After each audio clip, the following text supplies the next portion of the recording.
The House of Wisdom is already awake before you arrive, the way it always is, voices overlapping in 3 or 4 languages across the courtyard before the sun has properly cleared the walls. Someone is arguing gently about a point of grammar in one corner. Someone else is grinding pigment for fresh ink. A Christian physician you've worked beside for years is comparing notes with a Muslim mathematician who has never once, in all that time, seemed to find the collaboration strange. A Jewish astronomer nearby is recalibrating an instrument against the previous night's readings, unbothered by any of it. You didn't grow up expecting a place like this to exist, and some mornings, walking in through the same gate you've walked through for years, it still catches you slightly off guard that it does. This entire institution exists on a fairly simple, fairly radical premise that useful knowledge doesn't particularly care what language it was first written down in, or what God, if any, the person who wrote it prayed to. Manuscripts arrive here from every direction the Caliphate's reach and its trade routes can manage: Greek philosophy, Persian astronomy, Indian mathematics, shelves upon shelves of accumulated argument and observation in scripts some of the younger scribes here still can't confidently read on sight. The building itself smells permanently of ink and old paper and the specific mineral tang of fresh pigment, a smell you stopped consciously noticing years ago and would probably miss immediately if it were ever gone. Your job, alongside dozens of others doing the same unglamorous essential work, is to make sure none of it stays locked inside a language most of the empire can't read.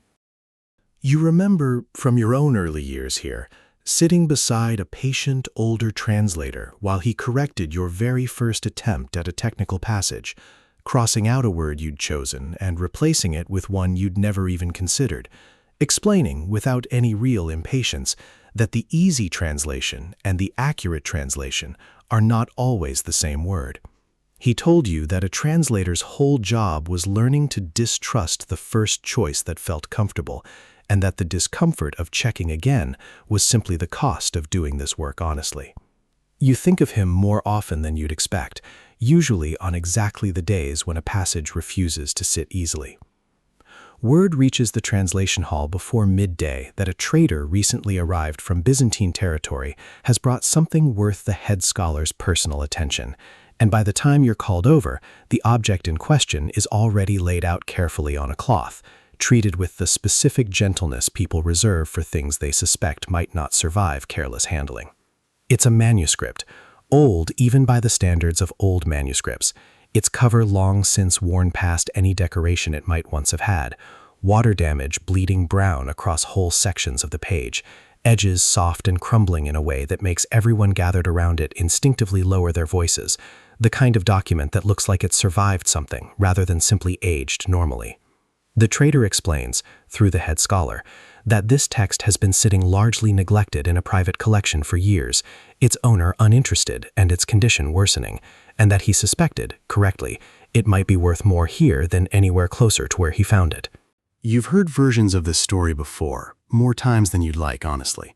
Whole libraries worth of careful Greek thought have been left to rot, or worse, in places that stopped valuing it generations ago, which is precisely why places like this one exist at all. Once the text is identified, a genuine philosophical work whose full contents are only partially represented anywhere else the scholars here have access to, the room's mood shifts from curiosity to something closer to quiet urgency. Someone fetches the catalog of what the house already holds, checking page by page whether any of this material duplicates something safer and more complete sitting on a shelf nearby. It doesn't. If certain sections of this particular manuscript are damaged beyond recovery, there is a real possibility that no other complete copy exists anywhere reachable, that whatever ideas live in those water-stained pages might simply stop existing in any readable form the moment this specific object finally falls apart. You are assigned a substantial portion of it, and the work itself is slower and more demanding than people who've never done it tend to imagine.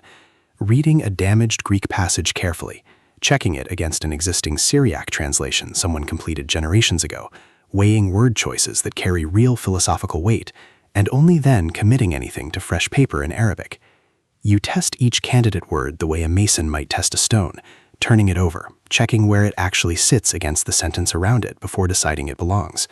Translation, done properly, isn't simply swapping one word for another. It's carrying an idea whole across a gap most people never think about, and dropping it costs something real. You feel the full weight of that responsibility somewhere around mid-afternoon, working through a passage where the water damage has eaten clean through several words in the middle of what appears to be a genuinely important logical argument. The kind of passage where a wrong guess wouldn't just be embarrassing, it would quietly, invisibly mislead every scholar who ever reads your Arabic version instead of an original that might not exist reliably anywhere else much longer. Your pen hovers over the page longer than it has all day. You sit with that specific kind of pressure for a while, unwilling to simply invent something plausible sounding and call it finished. What the surviving Syriac translation offers here is genuinely ambiguous. Two readings that both fit the damaged Greek about equally well, each implying a meaningfully different philosophical claim. You could pick either, and no one checking your work casually would necessarily catch the difference. That thought bothers you more than it probably should, and you find yourself, rather than guessing, setting your pen down and going to find someone whose judgment on exactly this kind of problem you trust more than your own instinct today. The colleague you find, a Christian scholar fluent in Syriac in a way you'll never quite match no matter how many years you put into it, listens to the problem without rushing you, setting aside his own work without complaint the moment he understands what you're carrying over to him.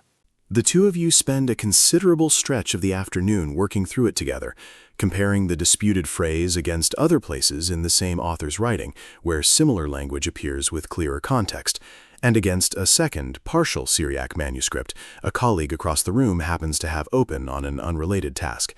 Neither of you raises your voice. This isn't the kind of disagreement that benefits from certainty performed loudly. It's the kind that benefits from two careful people slowly agreeing on which uncertainty is more defensible than the other. You eventually settle on a reading, not because either of you has become completely certain, but because one interpretation fits the author's broader argument more consistently than the other does, and because you've both agreed, without needing to say it explicitly, that inventing false confidence would be worse than honestly marking the passage as uncertain. You write the translation carefully, and beside the disputed section, you add a brief note in the margin explaining exactly why this particular reading was chosen and that the original text was damaged at precisely this point. Future readers deserve to know where your certainty actually ends. By the time the light shifts gold and low through the courtyard windows, your portion is finished, checked twice, and handed over to be copied cleanly by scribes whose handwriting is considerably steadier than yours after a full day's careful work. You watch for a moment as fresh ink settles into fresh paper, carrying forward a piece of an argument first written by a man who has been dead for longer than anyone can precisely say, in a language fewer and fewer people where he lived can still comfortably read. Walking home as the courtyard empties out around you, voices in 3 or 4 languages still trading final thoughts before everyone disperses for the evening, you think about the specific strangeness of your job in a way you don't always let yourself dwell on. You didn't write a single original thought that passed through your hands today. What you did, instead, was refuse to let a real one quietly disappear, which on the right kind of day feels like something worth just as much. You think briefly of your old teacher again, the one who taught you to distrust the easy word, and wonder whether he ever stood over a damaged page exactly like this one, weighing the same kind of uncomfortable uncertainty, long before you were old enough to hold a pen steady. Within a few generations, portions of the very tradition this institution spent its life preserving would themselves fade in their original language, entire works of Greek philosophy and medicine surviving nowhere else in the world except in exactly the kind of careful Arabic translation completed in rooms like this one.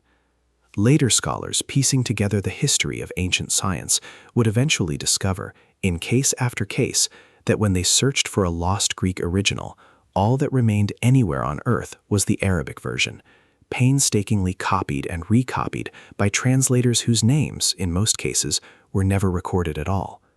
Several later books of a major ancient work on geometry, for instance, exist today only because translators sat exactly where you sat, refusing to let a damaged page become a permanently empty one. One physician and translator working in a later generation of this same tradition, a Christian scholar named Hunayn ibn Ishaq, became particularly renowned for exactly the kind of rigorous, honest methodology practiced in this hall, hunting down multiple manuscript copies of the same text, comparing them carefully against each other, and openly noting where the sources disagreed, rather than silently picking one and hiding the uncertainty. Several major works by the ancient physician Galen survive today specifically because of translators working in his tradition, the original Greek versions having been lost to time entirely. Centuries later, when European scholars in cities like Toledo began systematically translating these Arabic manuscripts back into Latin, they were often reaching, without fully realizing it, for ideas that had already survived one complete brush with disappearance, saved not by the country that first produced them, but by scholars an ocean and a religion away who simply believed the knowledge itself was worth more than an argument over whose language it belonged in. The uncertain, carefully footnoted judgment call made on one ordinary afternoon by an unnamed scholar working through a damaged page no one else was in a position to save is the reason some fragment of ancient thought still exists at all for anyone, anywhere, to eventually read.